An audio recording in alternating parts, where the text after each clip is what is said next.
Hi! In last week's episode 2 video, I revealed the Babolat Evolution Tour replaced my Prince P7000 stringing machine.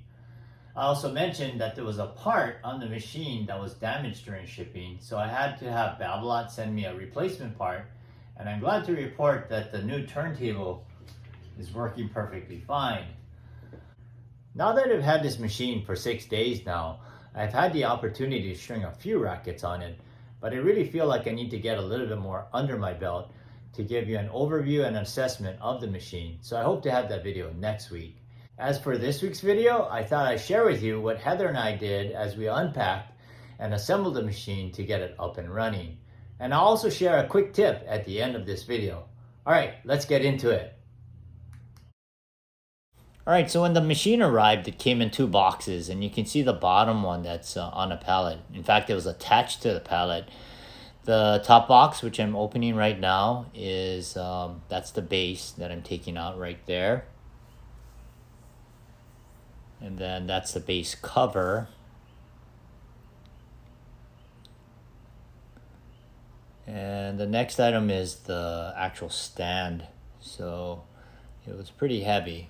And that's the difference between the Evolution Tour and the Evolution, is that stand right there. That's one of the differences. So I'm going to go ahead and line it up, and I'm screwing it onto the base right there. Alright, so you can see us lifting up the box, and you notice that the machine is still on the pallet, or at least the bottom part of the box. So this is the heaviest part of the machine, so we had to figure out which way we're gonna face it so that we can lift it onto the stand. So I took the heavier part, and we had to turn it around, and you can see that that machine is just sitting on top of the table. In fact, if I wanted to string without the stand, that's one of the reasons why I bought this machine, is that it can work independently from the stand. Alright, so I had to look at some wires that was underneath the that top part, and just trying to figure out how we're going to line this up to the stand. There's 4 holes, screws that go into it. So once we got it onto the stand, Heather had to hold it, and once I got one of those screws in, then the other 3 was easy. All I had to do is just move it in place so we could screw it on there. So once you got the stand, the machine itself secured to the stand, there are 3 wires that had to go into the machine, so I had to kind of snake it through from the stand into the machine. So the last part of the assembly was the unlocking of the turntable, and after several unsuccessful attempts to get it to align and move smoothly, I took some pictures and sent it to Josh, and then that's when he confirmed that it must have been damaged during shipping. Alright, so here's my quick tip. Now, a lot of you that have been stringing for a while, you probably already know this, but if you're new to stringing, this might be a helpful tip. So what I'm going to show you is 4 ways to cut out strings from a racket. 2 of them using a pair of cutting pliers, and the other 2 using a string bed cutter. Alright, so let me show you the technique for using cutting pliers first. Okay, so for each of these rackets, you'll notice that I have a stencil on it, and basically it's just for demonstration purposes, so you can see the direction that I'm cutting the string. So you can see that diagonal line across the string bed, and with the cutting pliers, you're going to start from the middle, and you're going to be cutting a main and a cross at the same time. But what you're going to do is you start with one here.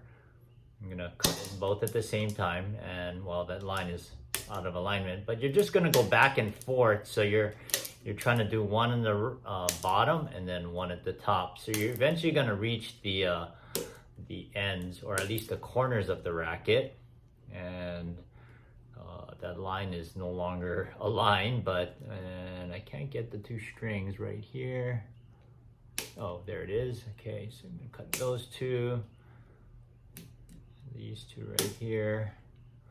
Now you can see that I rarely use this technique because I use a string bed cutter, but yeah, so you want to just cut that out until everything's cut out. So you have a diagonal line. So that's the first, oh, this one's not cut.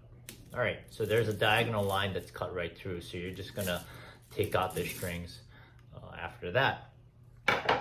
Now the second technique, you'll notice that there's a cross right in the middle. And similarly, you're gonna start from the middle. And on this one though, you're only cutting a main or a cross, and you're doing it alternately. So if I'm cutting, let's say this main right here, you're gonna be seeing me going clockwise. Yeah, so I'll do a main here, then a cross here, and I'll just keep following that that pattern that used to be a cross, but I'm just gonna do a main followed by a cross and just go around and around until I reach the 4 last strings. So I'm just gonna keep going. And again, the goal is to even out the stress on the frame, especially if you're stringing at a high tension. So yeah, this is a synthetic string on here, so you could see that it just kind of imploded there, but yeah, so right there. Okay, so that's your second technique using the cutting plier. All right, so now we're gonna use the string bed cutter, and on this one, you can see that it's multicolored here. So I don't know if you can see that, but what I'm gonna do basically is I'm gonna start with the red going up halfway, then I'm gonna come across and cut the blue, which is the mains going this way, and then my last cut will go up following the black. So you're gonna go right here. Then you're gonna come across, well actually start from the middle. You flip it around, then you go this way, and then you cut the rest of the crosses that way. So that, again, evens out the stress on the frame as you're taking off tension from the strings. Now this third technique, this is what I use, and it's probably not as safe as this technique, but because I'm doing it so fast, I don't see the damage or the harm in doing it this way. So basically I'm just gonna make one cut all the way up and then the second cut across. A lot of times, if the tension was high, I probably would use the previous technique, but basically I'm just gonna run this string bed cutter all the way up, and then I'm just gonna go right across right there. So that's what I use. But you can use any of the other 3, and that's perfectly fine. Now another good thing about using a string bed cutter is that after you cut it, not so much on a synthetic, but a lot of times on a polyester string. Well, let me grab one that has polyester, and that would be a better way to demonstrate this.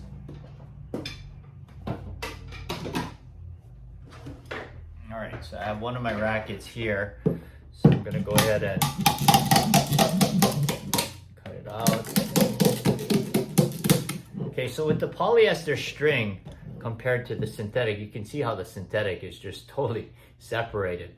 But what I find is with polyester strings and using a string bed cutter, I close the string bed cutter and then use the ends and just kind of move it diagonally from the corner, from each corner, and then that helps separate the strings, and it makes the taking out the strings a lot easier. So that's a good use or a good technique using a string bed cutter, where you can't really do it with the cutting pliers.